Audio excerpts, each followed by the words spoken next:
Roberto. Ahora sí, pasamos a una ronda de preguntas que tenemos aquí anotadas. Están anotados Carlos Meyer, Sandra Yáñez, Boni Vargas y está Freddy Camacho en ese orden. A cada uno, por favor, 2 minutos. Comenzamos con Carlos Ibáñez. Gracias, Raúl. Primero felicitar a Daniel y a Roberto, realmente un excelente trabajo. Ustedes han roto con algunos paradigmas que existe ahorita en el psíquico de la gente, que la sociedad boliviana está polarizada por el tema, digamos, de la política, las clases sociales o regionales, y no es así. Había sido lo siguiente, o sea, digamos, ese descontento o esa, ¿qué podría ser esa actitud de la mayoría de la gente? Está más hacia la clase política, hacia las instituciones que funcionan, que supuestamente deberían defendernos, como los órganos de justicia, la Corte Electoral, en fin, el Parlamento y otras cosas, y a la forma, quién sabe, de cómo son elegidos ellos. Hay una desconfianza completa. Lo que ustedes han hecho es bárbaro, los felicito.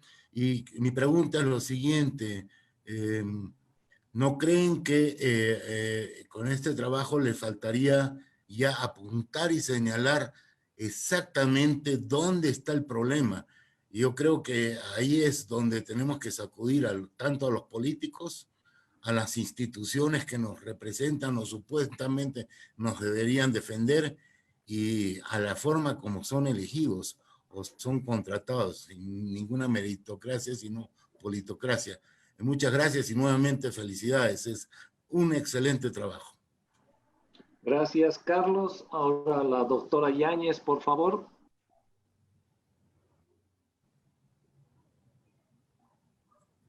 Buenas noches.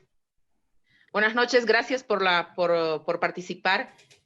Este enlace me parece un tema de fondo en la coyuntura y realmente sorprendida con los datos que han expuesto, porque si uno ve desde el año pasado, en octubre, y hace un recorrido hasta esta fecha, realmente parecemos una sociedad, o uno creería que es una sociedad totalmente polarizada. Entonces, muy sorprendida con las explicaciones y con los números que han dado. Entonces, uno se pregunta si son los medios de comunicación, si son los políticos, o qué es lo que está pasando, porque hay obviamente una manipulación. Entonces, ¿cuál es la lectura que ustedes tienen en este sentido? Solamente eso, gracias. Gracias, doctora. Ahora le pedimos a Boni Vargas.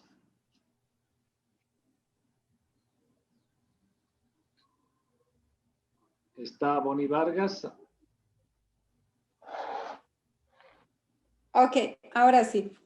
Gracias, excelente, realmente sorprendente. Hago mías la intervención de Sandra y agradecer mucho a Alejandra Ramírez porque creo que ha complementado muy bien aquellos vacíos que tal vez estaban en las exposiciones que le han precedido, lo que no quiere decir que no sean excelentes exposiciones, pero sí muy sorprendentes.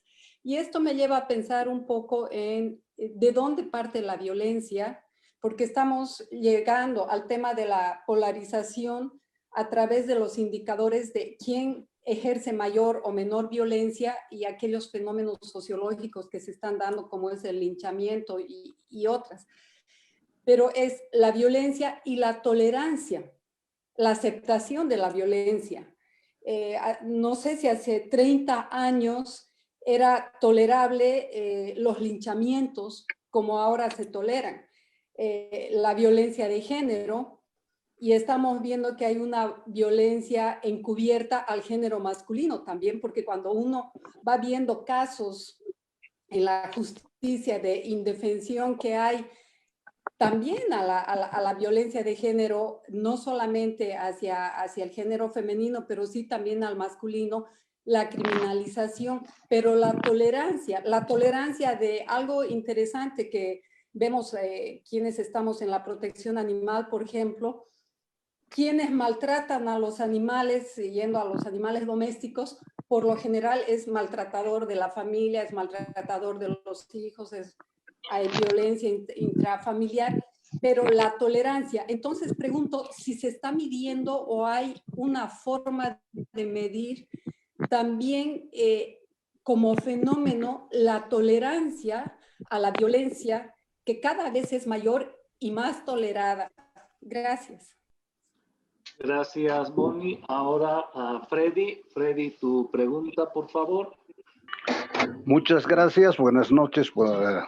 Yo también estoy muy contento de participar. Muy buenas las exposiciones y efectivamente nos alejan de prejuicios, lo cual es muy positivo. Mi pregunta es la siguiente, ¿no?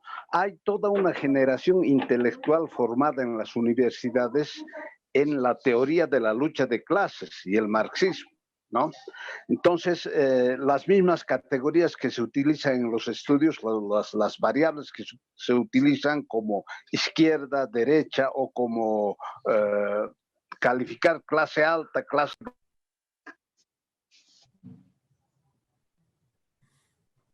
Freddy, estás sin micrófono. Freddy, estás sin micrófono. Ahora estoy... Sí, ahora sí. Ya. Bueno, entonces, en el fondo mi pregunta es la siguiente. ¿Qué lugar creen ustedes que ocupa la teoría de la lucha de clases en la que ha sido formada toda la generación intelectual actual, ¿no? A mí me parece que hay una cierta hegemonía de esa teoría en la formación actual, incluso en todas nuestras universidades, ¿no? Entonces, esa es en realidad mi pregunta.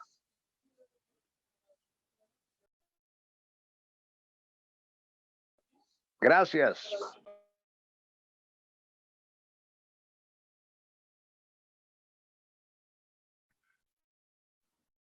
Bueno, hay una última pregunta de alguien que se identifica como Pablo Javier, por favor. Muchísimas gracias, muy buenas noches a todos. En realidad, más que pregunta, 3 comentarios para aportar ideas y que a modo de telegrama, muy rapidito.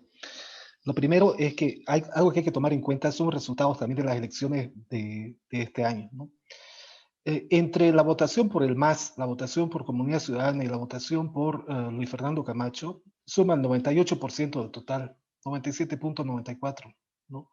Entonces, claramente, lo que se puede observar es que la disputa política prácticamente se ha totalizado en torno a 3 opciones, ¿no? Se ha consolidado en torno a 3 opciones.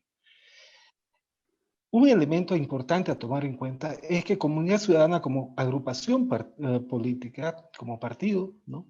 Aparece en 2019. Creemos aparece en 2020. Por lo tanto, no es posible imaginar que los resultados que obtienen estas 2 tiendas políticas se deben a un trabajo partidario de larga data, ¿no? Lo que están haciendo es mucho más práctico, por lo que se puede observar. Están montando su actividad política sobre la base de identidades ya existentes, identidades políticas ya existentes. En el caso de Creemos específicamente, se monta sobre el cruceñismo, ¿no? Y esto es importante porque, a diferencia de lo que fue en 2001 Nación Camba, en este caso, por ejemplo, Luis Fernando Camacho encarna específicamente el cruceñismo, que deja de ser ese cruceñismo que aspira a liderar la media luna, deja de hablarse de eso, y prácticamente se circunscribe a ser un fenómeno cruceño.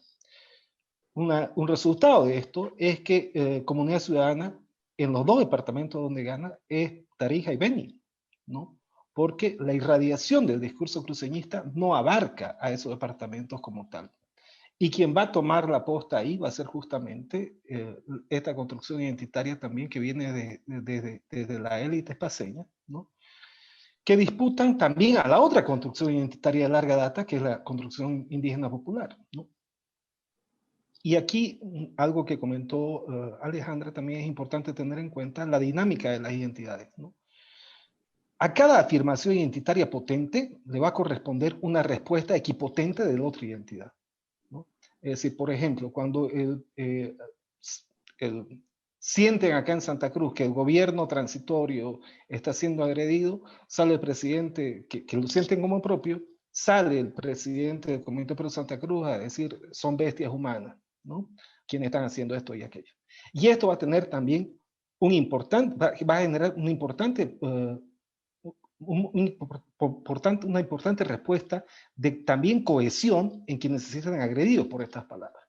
Es decir, la argumentación en términos identitarios, cuando es demasiado potente, demasiado agresiva, va a favorecer también la cohesión del grupo a quien se está ofendiendo, ¿no? Y ese es prácticamente el núcleo mismo de la dinámica de las identidades. Y en esto, efectivamente, hay vigilantismo dentro de la construcción de identidades. Es el timo platónico, algo a lo que se refiere con mucha claridad Francis Fukuyama en su libro Identity, que tiene que ver justamente con quiénes son los guerreros de la tribu, ¿no? Los guerreros de la tribu, quienes más se identifican con los valores que se están activando de la tribu, quienes definen las fronteras entre el nosotros versus el ellos, ¿no? Dentro del grupo, ¿no? Son los que van a salir a exigir justamente orden interno, cohesión, a suprimir la diferencia internamente, ¿no? Y este es un elemento fuertemente polarizador justamente de la política de las identidades, porque la diferencia al interior de cada identidad se suprime, ¿no? O sea, no estamos hablando de que aquí hay buenos y malos, ¿no? O sea, este es un comportamiento genérico, ¿no? Que se da y está presente en las por lo menos 3 identidades que se han enfrentado en las últimas elecciones aquí en Bolivia. Efectivamente, las identidades no quiere decir, estas identidades políticas se activan al momento de la pugna por el poder, es decir, la polarización, la diferenciación entre amigo y enemigo, entre nosotros versus ellos, se gatilla desde el campo político, en la disputa por el poder, inequívocamente. Lo que ha mencionado Roberto, valiosísimo y lo prácticamente ratifica absolutamente la propuesta, ¿no? Entonces, si no es así, y si esto es así, y no está en disputa nada ideológico, ¿qué está en disputa? Y en último caso, lo que está en disputa efectivamente son sentidos de la modernidad. Es decir, los grupos no se han organizado tampoco en identidades porque se les ocurra caerse bien entre ellos, no. Hay un objetivo común. ¿Y cuál es este? Al menos, ¿no? En esto van a coincidir, cuando menos internamente, ¿no? Es la disputa efectivamente por la mamadera, que quiere decir quiénes van a acceder a los grandes circuitos de acumulación, para quiénes va a ser la democracia, para quiénes va a ser en última instancia la modernidad misma que se va a construir en el país. Si esta modernidad va a ser excluyente, es decir, va a ser, ok, vamos a la modernidad en términos económicos, pero digamos, nosotros que nos creemos un poquito más, vamos a conservar algunos privilegios, o va a ser realmente para todos y no vamos a proponer un horizonte de ir deconstruyendo privilegios e ir democratizando la sociedad como tal. En última instancia, la disputa es por la modernidad. O sea, son cosas prácticas. No hay acá grandes disputas entre grandes ideologías. No, a la hora nona, acá lo que es efectivamente la disputa de las posibilidades de acceder a los beneficios de la modernización en el país. Gracias, Juan Pablo. Tenemos todavía una persona más, la última. Por favor, Luz Marina, tu pregunta y de ahí damos paso a los exponentes. Luz Marina, ¿está ahí o no? Luz Marina, el micrófono. Ahora sí, ya, perfecto. Ahora sí. Muchísimas gracias, Raúl. Por favor. A ver, más Gracias. que una pregunta, y bueno, sí, también con una pregunta, creo que la polarización y la polaridad en el país ha llegado a un punto máximo en el periodo postelectoral el año pasado, y ha continuado un poco con las campañas políticas para estas elecciones, ¿no es cierto? Esta polaridad se ha reflejado muchísimo, incluso en la cobertura de los medios, y por experiencia propia puedo decir que 20 periodistas, por ejemplo, en los tiempos han sido agredidos al cubrir información de uno y de otro bando, y lo llamamos así porque ambos bandos han sido salvajes con los periodistas, ¿no? Hemos recibido pedradas, hemos recibido golpes, hemos recibido incluso casi disparos. Al margen de eso, bueno, creo que las redes sociales han tendido también a marcar más esa polarización, porque uno puede ver tanto en redes sociales como en WhatsApp, que se van creando grupos muy afines, ¿no? Y cuando uno piensa diferente o anota algo diferente o apunta una cosa que no tiene que ver con el consenso del grupo, ya no sirve la opinión, o es criticado o es eliminado, ¿no es cierto? Entonces ahí también habría que cuestionar un poco el rol de las redes sociales, y eso es clarísimo también cuando se ve los comentarios de grupos afines, ¿no? O de comentarios en relación a algunas informaciones que se publican en los distintos periódicos y medios de comunicación que hay. Entonces eso suma y complica la existencia. Creo que hay que trabajar mucho en ese campo como comunicadores para amplificar esa sensación de bienestar y de derecho a decir lo que uno piensa libremente sin ser fustigado, ¿no es cierto? Sea del partido o sea de la ideología que sea. Y a ello, bueno, dos cosas más empeoran la situación. Una, el manejo de la información, que veo y me asusta y me preocupa. He visto el cambio de gobierno y el cambio de mensaje, por ejemplo, de la agencia estatal boliviana AVI, que todo el tiempo en las notas fustiga y califica el rol del anterior gobierno, está echando culpas, ¿no es cierto? Y esas informaciones son replicadas por otros medios, a veces sin editar o a veces sin chequear la veracidad de los datos. Estamos hablando de un medio oficial que se amplifica tremendamente en todos los medios, ¿no? Y a ellos se suman medios oficiales también, como las radios que hay. Yo todo el tiempo escucho y hago monitoreo, y me asusta la información que se difunde. Era eso. Gracias, Luz Marina. Y hay que cuidarlo. Disculpa, gracias, Luz Marina.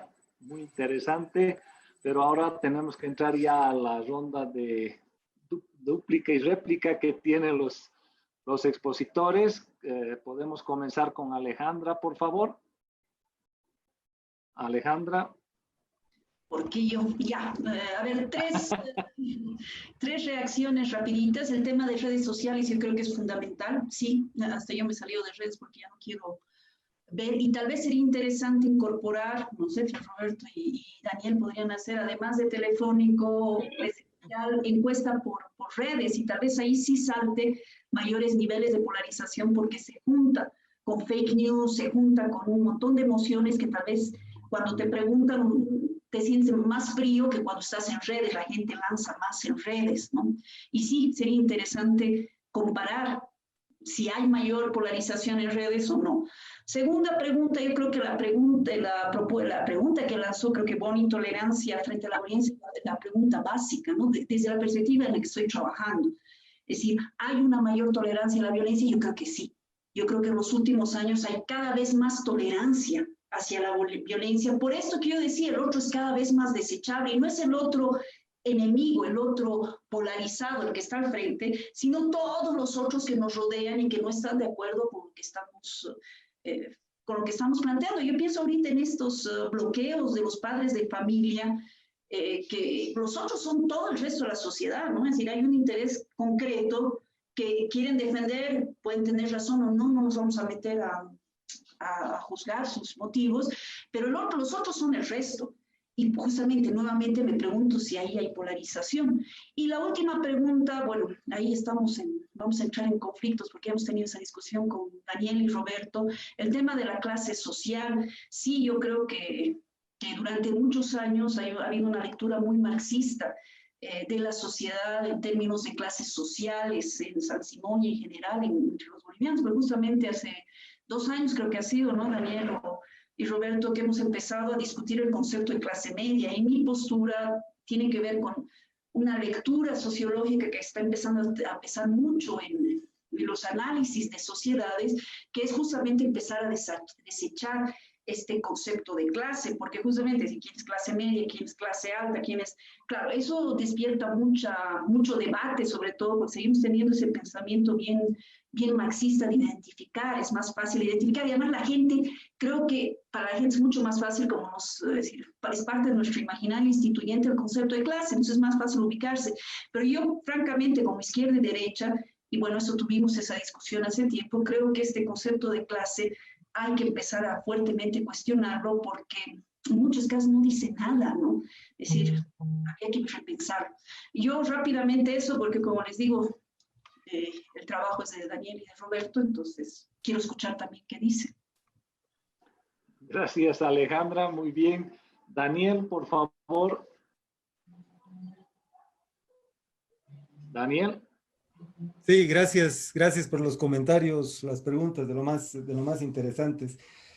Creo que uno de los temas claves es la preocupación que planteaba Sandra Yáñez de cuál es el origen entonces de la polarización. Es una manipulación de dónde viene. Y me parece que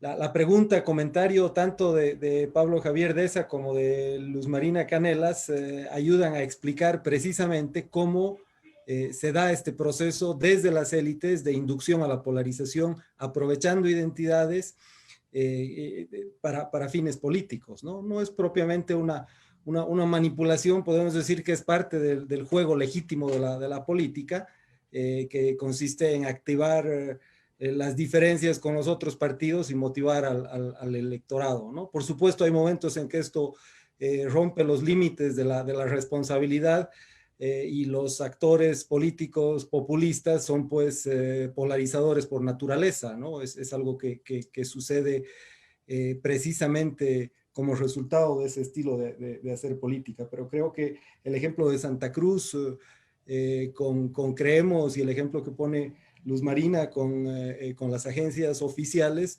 son muestras claras de cómo las élites políticas generan polarización, y esta no es una polarización natural y la sociedad boliviana natural entre comillas, ¿no? La sociedad boliviana no está enfrentada entre unos y otros, sino que las tensiones van creciendo a medida de que los actores políticos ejercen una acción estratégica relacionada con la toma del poder. Y si consideramos que la elección de octubre al final ha durado 2 años, que hemos tenido 2 años electorales, es pues, o sea, 2 años completos de proceso electoral, es pues normal que si quieren que ese proceso de polarización política marcado por las elecciones haya llegado a los límites casi absurdos a los que hemos llegado hasta hace poco, ¿no? Pero una vez resuelta la toma del poder, por supuesto por medios legítimos democráticos, esa polarización se desinfla y me parece que eso es lo que estamos viendo ahora también, ¿no? Y el tema, una cosita más que me preocupa.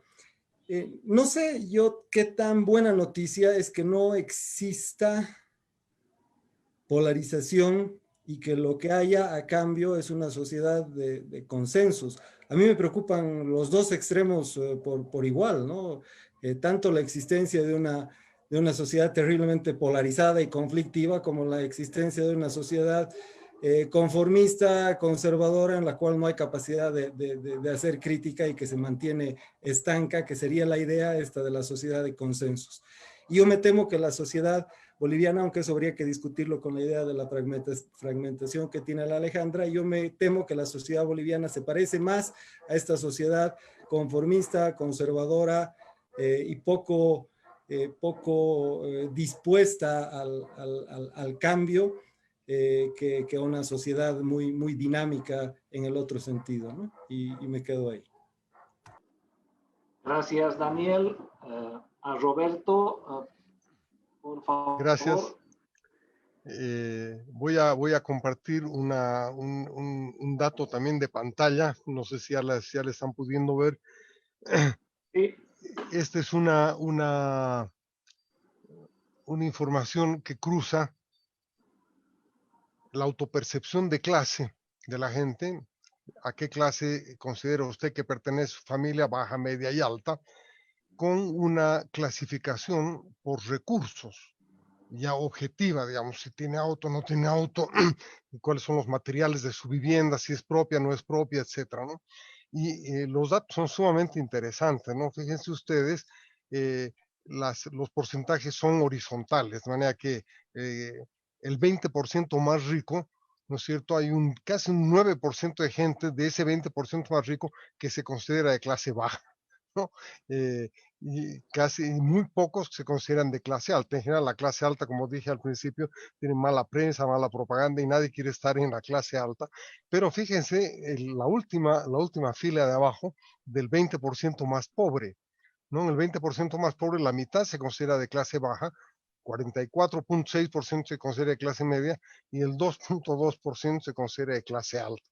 De manera que no hay mucha consistencia entre entre la autopercepción y la realidad. Y lo mismo les había mostrado hace un rato en términos del planteamiento ideológico, ¿no? Si uno puede considerar aquí, digamos, donde está el colectivismo, la izquierda y al otro lado a la derecha, en realidad hay un consenso socialdemócrata conservador en el comportamiento, mucho más que una polarización política. Ahora, coincido con Daniel, es preocupante que la polarización se dé por la mamadera y no por las ideas.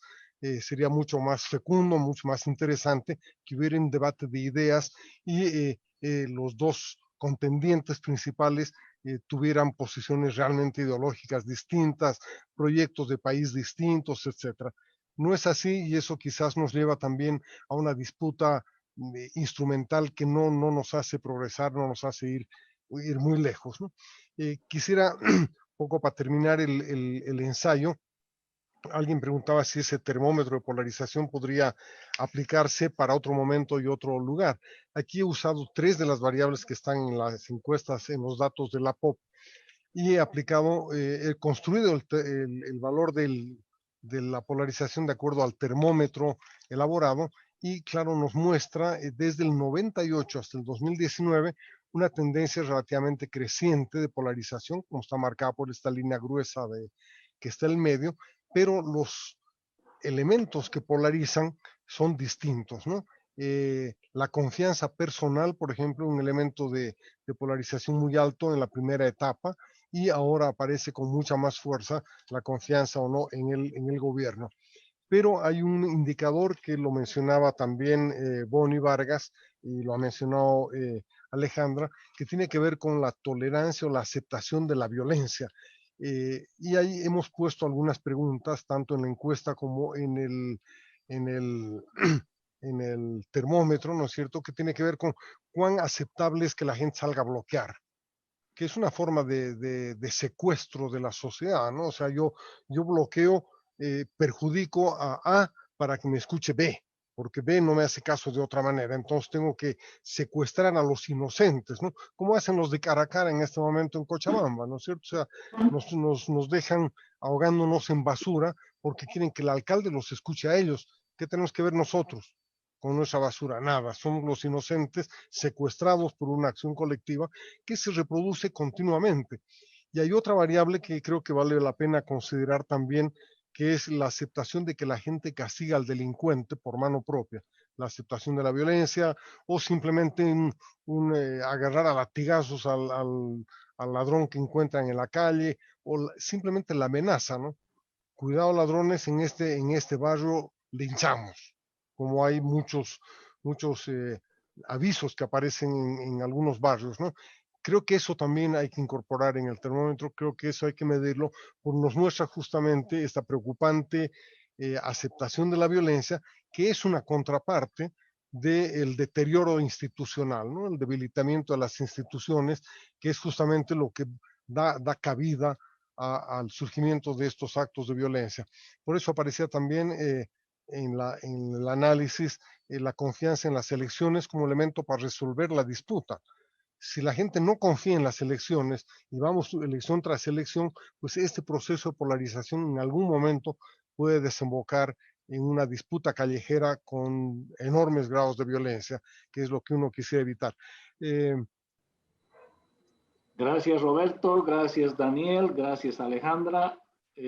Como dice Roberto, el compromiso está ahí para que dentro de poco volvamos otra vez con estos temas, a ver si con una construcción de tendencias más sólida que nos permita un análisis más concreto,